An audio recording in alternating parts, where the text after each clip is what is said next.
नमस्कार। आज हम केंद्रीय प्रवृत्ति के माप के अंतर्गत स्थिति संबंधी माध्य जो हैं, जो दो प्रकार के होते हैं, माध्यक और बहुलक। माध्यक को हम माध्यिका भी बोलते हैं। अब आज हम बात करेंगे माध्यक की कि माध्य कहते किसे हैं और हम किस प्रकार से निकालते हैं। तो आइए माध्यक के बारे में समझें। माध्यक, अगर हम विचर की कुछ संख्याएं जैसे मान लीजिए 3, 5, 7, 9, 6, 8 और 1, इस तरह में संख्याएं दी हुई हैं और हम इनका माध्यक निकालना चाहते हैं और हम ये भी समझे कि माध्यक कहते किसे हैं, तो इनको आरोही क्रम में लिखेंगे। आरोही क्रम, और आरोही क्रम का मतलब है पहले छोटी संख्या, उसके बाद बड़ी, फिर उससे बड़ी, फिर उससे बड़ी, फिर उससे बड़ी, और यूं करते हुए हमें आरोही क्रम में संख्या लिखनी है। संख्याएं कितनी? 7, 2, 4, 6, 7। तो इस तरह से आरोही क्रम में लिखने के बाद इन आरोही क्रम में जो मध्य मान होता है वही कहलाता है माध्यक। यानी किसी भी चर का अगर अपने माध्यक निकालना चाहें तो हम पहले तो ये देखेंगे कि माध्यक हम उसे कहेंगे कि चर को आरोही क्रम में लिखने के बाद उसके मध्य मान को हम माध्य कहते हैं। अब यहाँ पे मध्य मान की बात करें तो 3 पद आप इधर छोड़ दें, 3 पद आप इधर लास्ट में छोड़ दें, तो बीच में हमारा पद रह जाता है 6। तो माध्यक हमारा हो गया 6। इसको हम कुछ इस तरह भी निकाल सकते हैं, माध्यक बराबर n+1/2 में पद का मान। तो यहाँ पे n माने कितनी चर संख्याएं हैं, यहाँ देख सकते हैं 1, 2, 3, 4, 5, 6, 7। तो n बराबर 7 है। वहां रखें 7 + 1/2 8/2 यानी 4। चौथे पद का मान, और चौथे पद का मान 1, 2, 3, 4, आप देख सकते हैं चौथे पद का मान कितना है? 6। तो हमारा माध्यक आ गया 6। लेकिन ये तो उन पदों की बात हुई जिसमें पद है विषम। अगर मान लीजिए सम पद हो, सम पद मान लीजिए हमने इसमें से एक को हटा देना है, यानी अब जो हमारे पास संख्या है कुछ इस तरह से हो 3, 5, 7, 9, 6 और 8। अब यहाँ देखें 2, 4, 6 संख्याएं हैं। अब सम पद है तो माध्यक निकालने के लिए आरोही क्रम में हमें लिखना ही पड़ेगा। आरोही क्रम लिखें 3, 5, 6, 7, 8 और 9। अब जो माध्यक निकालने का तरीका है उसका सूत्र रहेगा मध्य पदों का योग बटे में 2।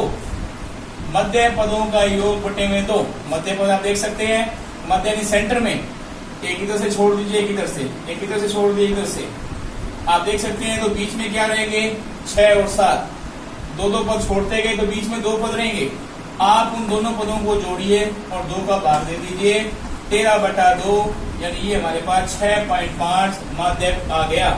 तो ये चर संख्याएं जो क्रम वाइज दे रखी हैं उसमें माध्यक निकालने का तरीका हुआ। अब हम एक वर्गीकृत सारणी या अवर्गीकृत सारणी से माध्यक कैसे निकाले उसके बारे में समझेंगे। आइए हम देखें कैसे निकाले हम बारंबार माध्यक। जब वर्गीकृत और अवर्गीकृत सारणी में हम माध्यक कैसे निकाले, जैसे अपने को सारणी दे रखी है बिना वर्ग अंतराल वाली x f, x के अंदर अपने 1, 2, 3, 4 लिखें, इसके अंदर मान लीजिए 5, 7, 8 और 4, ये अपने को बारंबारता दे रखी है।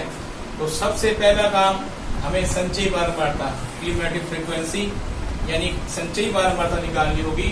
और संचयी बारंबारता का तरीका है कि पहली संख्या आपको वैसी वैसी उतारनी है, उस संख्या में नीचे वाली बारंबारता जोड़नी है और वो जोड़ आपको अगले खाने में लिखना है।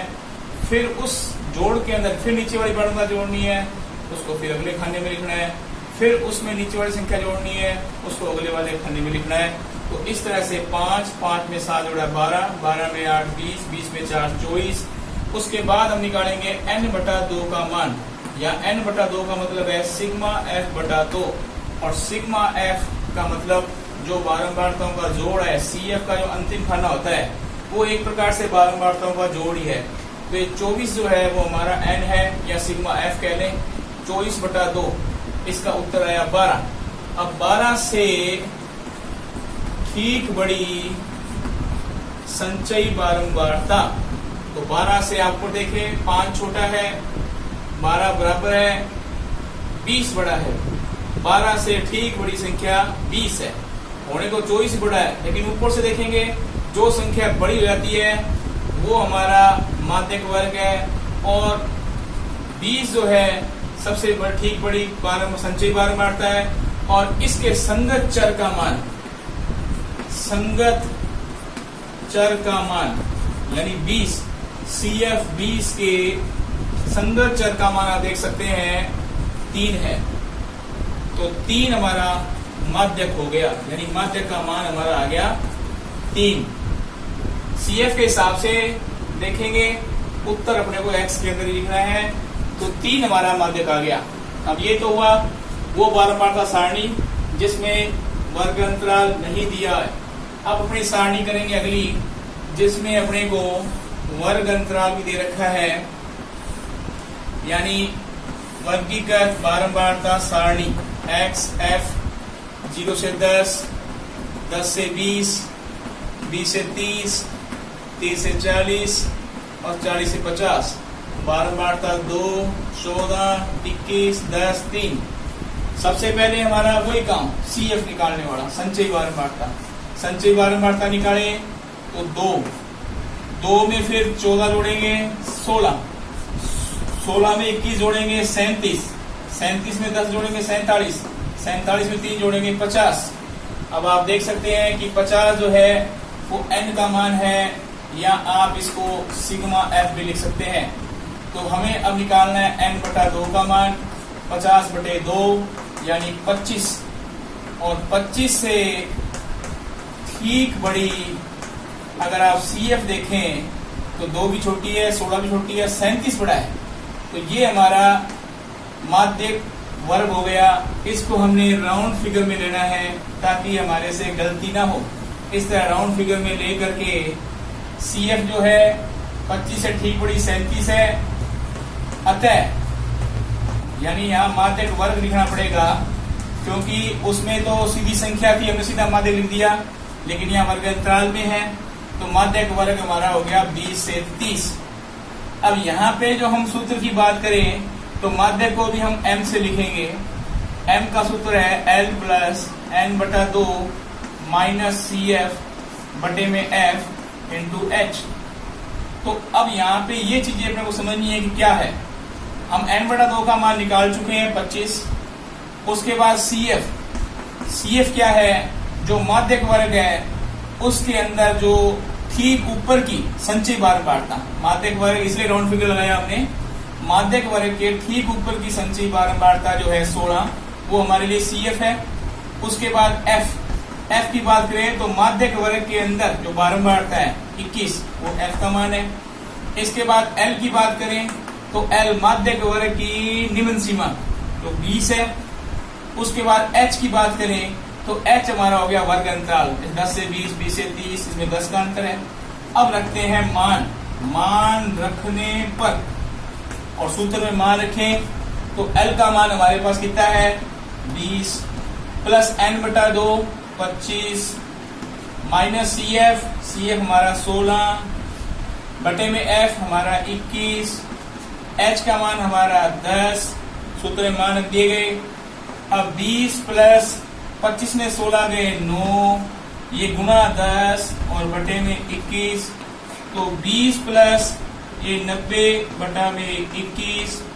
इसको हल करें तो 3 3 9 30 और 3 7 21। 20 प्लस 30 में 7 का भाग देंगे, 7 चौके 28, 7.28 जोड़ेंगे 24.28। ये हमारा माध्यक आ गया।